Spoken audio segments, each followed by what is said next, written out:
Hey guys, happy Monday. I hope you had a great weekend. Today we're going to be talking about context clues. Context clues are clues within the sentence and that help you find the meaning of unknown words. So your objective today is going to be that you will be able to use context clues within and beyond the sentence to determine the meaning of unknown words using various sentences. So before we actually jump into how to do the assignment, I want to go over context clues and how those look and what those are. So context clues are words that are words within the sentence or clues within the sentence that help you understand what the unknown word is. So here are some examples of what you can do or how you can figure out those unknown words. So our first anchor chart here talks about look around the word. So the first thing you can do is look in the sentences before and after for clues that will help you infer. So for example, I have a sentence that I use for infer, and I want you to see how I use what I found in the sentence to help me infer what that underlined word is, or the unknown word is. The tornado was catastrophic. Everything in town was destroyed and many people got hurt. So I need to figure out what catastrophic means. There's no real clear definition of the word. There's no real understanding completely, but we can look at the words before and the words after it to help us. So the words before was the tornado was. Tornado, I know that tornadoes create a lot of damage. So I'm wondering if catastrophic has anything to do with damage that a tornado might create. Then it says everything in town was destroyed. Destroyed helps me understand what catastrophic is. And then that says and many people got hurt. That also explains that what catastrophic is. So I know with tornado and destroyed and how many people got hurt, that tells me that catastrophic means something that happened that was very bad. That something happened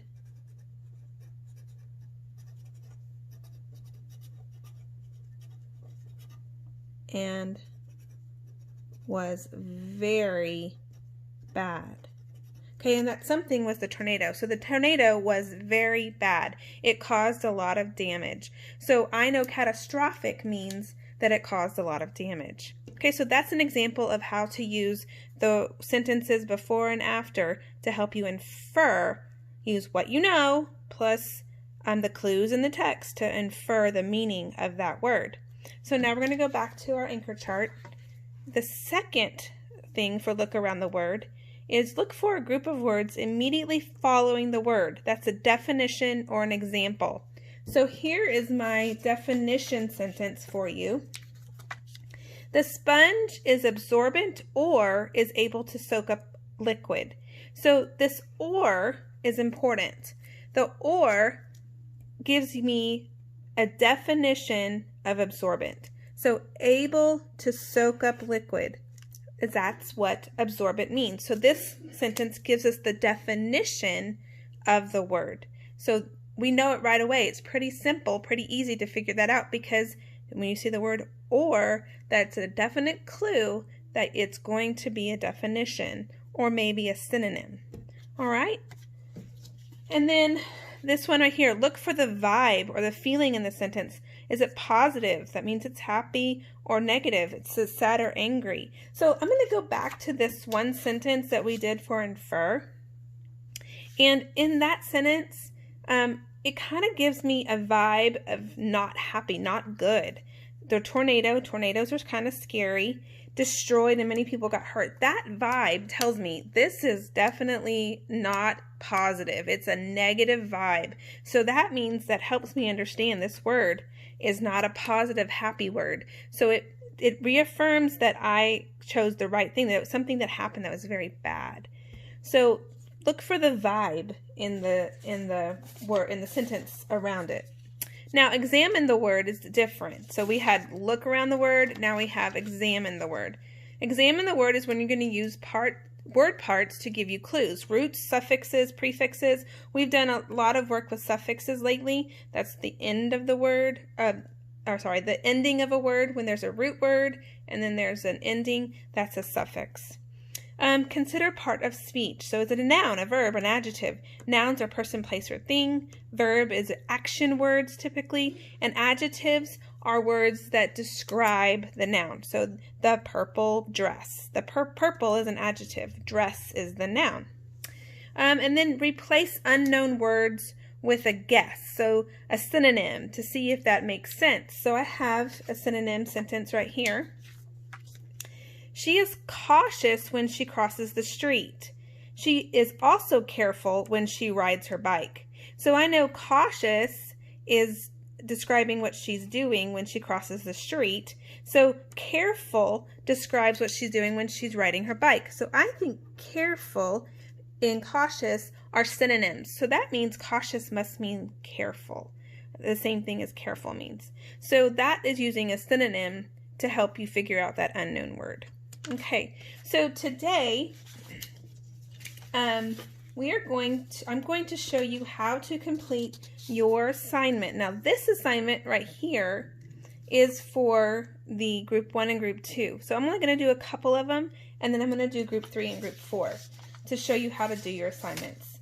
So the directions, it says use context clues to determine the meaning of the underlined words. Write the meaning of each word on the lines provided. So it says Mike felt elated when he got an A+ on his test. Well, usually I'm going to think about the vibe of this sentence. When I get an A+ on my test, that makes me feel good. That means this sentence, the vibe I get from the sentence is that it's happy. So maybe he felt good or happy when he got an A+ on his test. Do you think elated might mean happy? I think the A+ on his test is a good clue that shows us that yes, elated means happy. Okay? Number 2, Mark was so irate when he found out that his brother broke his favorite toy. Well, I know when my brother broke my favorite toy, I was not happy at all. In fact, I was pretty angry. So I'm going to say that because it's about his brother breaking his toy, that irate makes me think that he was very mad or angry. I'm going to do one more. I felt so lethargic after I ran the 10-mile race. I couldn't wait to rest. Okay, so this I'm going to definitely have to infer. When I run, I know I'm probably very, very tired after it. And it says I felt. So if I felt lethargic after I ran, that must mean I have to be feeling kind of tired because I've ran 10 miles and I feel really tired and exhausted. And then it says I couldn't wait to rest. Ooh, that's another clue. I couldn't wait to rest. So if he wants to rest, that means lethargic must mean that he is tired. So I'm going to say lethargic means tired. So group 1 and 2, you're going to have 4 of these to complete in your assignment. So this is group 1 and 2 assignment only. Now I'm going to show you group 4's assignment. So group 4, yours is going to look a little different. And group 3 and 4, sorry. This is group 3 and 4 assignment. This is a little different. This one says you read each short paragraph and highlight the clues that help you know what the gibberish word is in the paragraph. Then complete the chart below. So I'm going to box the gibberish word as I'm reading. After the game, we went out for kakfk. That's definitely a gibberish word.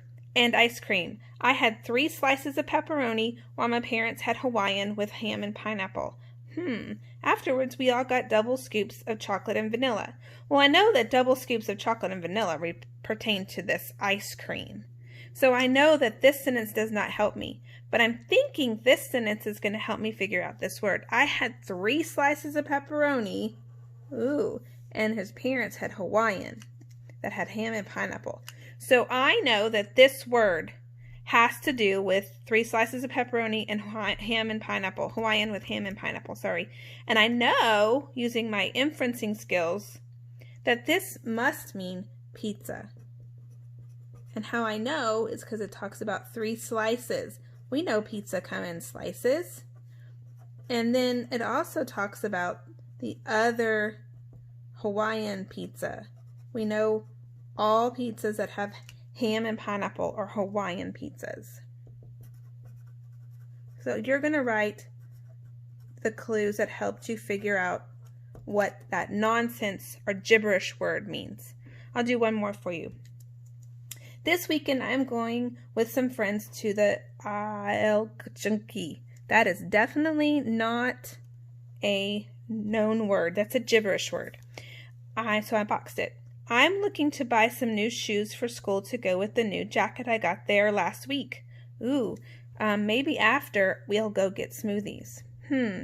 So I know that he's going with friends, and they're going to buy some new shoes to go with the new jacket they got there last week. So they bought shoes and a jacket there.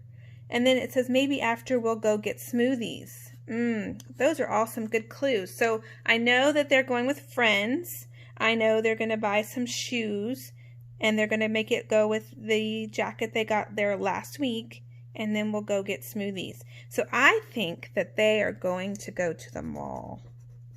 And I think that because you buy shoes there, you can buy a jacket there, and you can get smoothies there. So new shoes,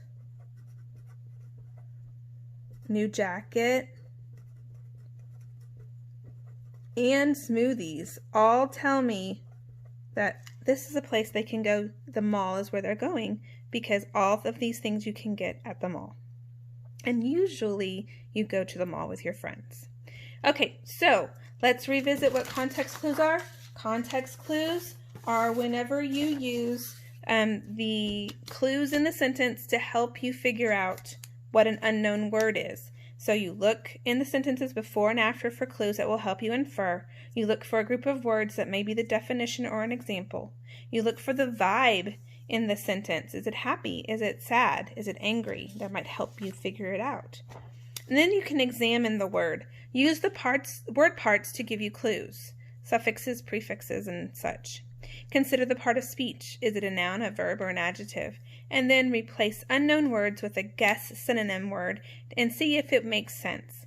So we have looked at 4 different sentences to help us figure that out, and then I showed you also how to complete your assignments. So use this video as many times as you need to help you with your assignments. Guys, I hope you have a great Monday. Take care.